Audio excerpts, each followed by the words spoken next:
За сачраа яасан бэ? За бид нар энэ Дамдаржаа дэд төвийн талаар бас өнөөдөр та бүхэн мэдээлэл хүргье гэд ирсэн. За дэд төвд Монгол Улсын засгийн газар, нийслэлийн засаг даргын хамгийн газар, Азийн хөгжлийн банк, Европын хөрөнгө оруулалтын банк гэсэн ийм одоо оролцогчтой ийм төсөл байгаа. За энэ төслийн хүрээнд одоо бидний яг энэ бие байршил дээр нэрсэн байна. Энэ далангаа газар буюу энэ зурагт харагдж байгаа энэ одоо 801 талбарыг хамарсан ийм дулааны шугам сүлжээ, цэвэр бохрын шугам сүлжээ, зам, нийгмийн барилга байгууламж бүхий ийм төслийг бид нар хэрэгжүүлээд ирэх жил ер нь одоо дуусах шатанд орж байна. За сая бид нар Дамдаржаагийн дулааны станцын ажлыг харсан. За энэ ажил бол ирэх жил 8 сард орчино. За үерийн хамгаалтын сууг 100% хийгдсэн, хөрсний ус зайлуулах ажил 80% та явж байна. За авцам 2.8 км тавигдаад байна. За дулаан хангамжийн одоо энэ дулааны шугам сүлжээ татах ажил наашаага хийгдэж явж байна. Би одоо дараа нь та бүхэнд харуулна. За ус дамжуулах шугам сүлжээ хийгдээд явж байна. Ариутгах татварга, цэвэр усны шугамууд, холбоо тохиолол, за RP, HTP гэдэг барилга байгууламжууд үндсэндээ хийгдсэн байна. За одоо бидний энд харагдж байгаа тэр арт талд энэ одоо далангаа дээр баригдах эхний нийгмийн барилга байгууламж болох цэцэрлэгийн барилга ирэх жил дуусна. Дууссан орсон байна. Энэ жил за тэр цаад дээр яг дээгүүр нь сайн татаад харуулаарай.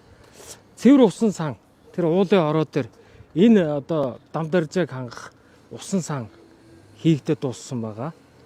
За энэ одоо хэтефэнүүд ингээ баригдсан. За энэ замуудыг бол та бүхэн харж байгаа. Урт тал тэр дулааны гол магистрал шугамуд наашаага ингээ татагдсан. Одоо салбар шугамуд татах ажил бас явж байгаа тийм үү.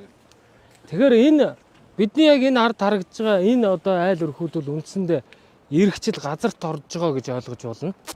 За энэ айл өрхүүдийг бид нар ирэх жил одоо барилгажилтынхаа төслийн дагуу айл өрхүүдийг нөхөн холбоотойгоор газрыг чөлөөлөх. За цаашлаад энэ чөлөөлөгдсөн далангаа газар дээр бид нар одоо амны орон сууц буюу манайхны ярьд сурснаар нөгөө хаусны ийм хорооллын төсөлд хувийн секторыг одоо татаж оролцуулахаар ингээд төлөвлөж байгаа гэдгийг та бүхэнд хэлье. Тэгэхээр энэ бол одоо Сэрүүн Сэлбийнхээ ирэг дээр төвийн дулаан хангамжинд холбогдсон ийм хаусны хороолол ирэх жилээс одоо газар чөлөөлтийн ажлууд хийгдээд бид гүйцэтгэгчийг сонгон шалруулах ийм одоо төлөвлөгөөтэй явж байгаа гэдгийг та бүхэнд хэлье. За сэлб дээр нэгэнт ирснэх ер нь сэлб дээр бол бид нар 2 төсөл 3 төсөл хэрэгжиж байгаа. Энэ сэлбийн даланг 1966 оноос хойш үерээс хойш ийм аж ахуй аргаар хийж босгосон юм байлээ. Тэгээ бид нар бүгд найрамд Татард улсын засгийн газрын одоо буцалтгүй тусламжаар сэлбийн голын усны урсцыг сайжруулах үерийн далан тогтчлтын ийм төслийг ирэх жил одоо гүйцэтгэгчийг эцэслэн сонгон шалруулах бас төлөвлөгөөтэй ажиллаж байгаа.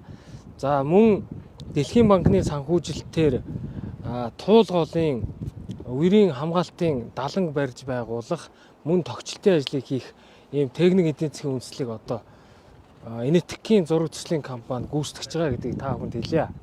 Би дахиад хэлье, Улаанбаатар хотын гэр хорооллыг орон сууцжуулах ийм дэд төвүүд байгуулах төсөл 2014 онд эхэлсэн. За одоогийн байдлаар дэд үтцийн ажил хийгдэж дуусаад барилга угсралтын ажил хийж байгаа 3 дэд төв байна.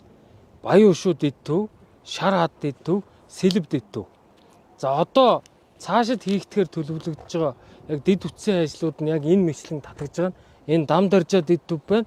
Мөн толгойт дэд төвийн ажил яг ийм явцтай явагдаж байгаа. Бид удахгүй бас толгойт дэд төв дээр очиж та бүхэнд газар дээр нь бас танилцуулгуудыг хийгдэнэ.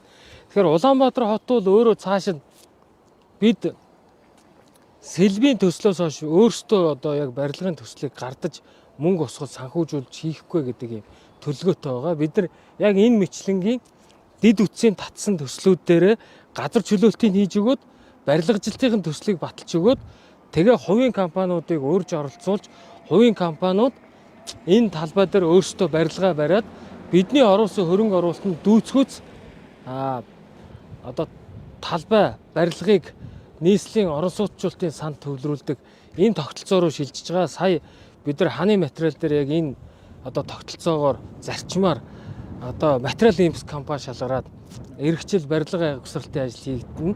За энэ 70 га дээр ердөө 2000 аль одоо хаусны хорооллын төсөл хэрэгжинэ гэдгийг бас эцэст нь хэлье. Тэгээд Улаанбаатар хотод хэрэгжиж байгаа гэр хорооллыг орон сууцжуулах энэ газар чөлөөлөх ажлууд төлөвлөгдсөн одоо цаг хугацаа хуваарийн дагуу явагдаж байгаа гэдгийг та бүхэндээ хэлье. Тэгээд дараагийн төслүүдэд дандаа бид нар хувийн секторуудыг татаж оролцуулна гэдгээ бас дахиж эцэлж хэлье. Баярлалаа.